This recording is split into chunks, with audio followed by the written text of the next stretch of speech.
To Kill a Mockingbird Chapter 8. I'm going to start with a reading from page 85.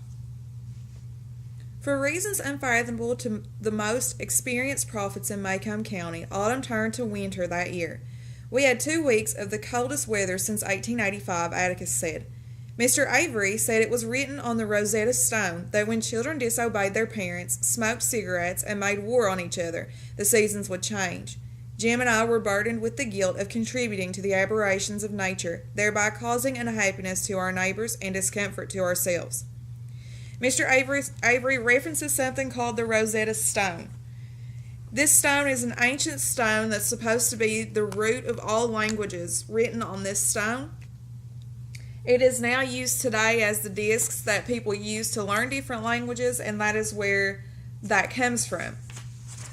For the first time in years, Macomb endures a real winter. There is even light snowfall, an event rare enough for school to be closed. Jim and Scout haul as much snow as they could find from Miss Maudie's yard to their own. Since there is not enough snow to make a real snowman, they build a small figure out of dirt and cover it with snow. They make it look like Mr. Avery, an unpleasant man who lives down the street.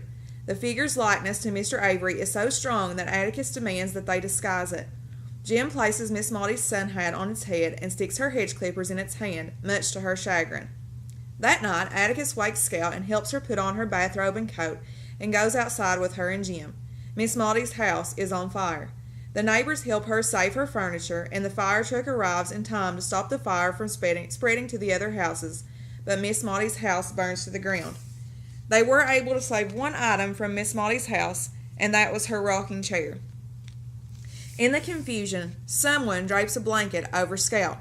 When Atticus later asks her about it, she has no idea who put it over her. Jim realizes that Boo Radley put it on her, and he reveals the whole story of the knothole, the presents, and the mended pants to Atticus. Atticus tells them to keep it to themselves, and Scout, realizing that Boo was just behind her, nearly throws up. Despite having lost her home, Miss Maudie is cheerful the next day. Her reaction is, quote, "Always wanted a smaller house."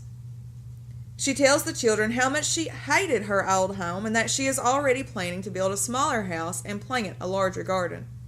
She says that she wishes she had been there when Boo put the blanket on Scout to catch him in the act.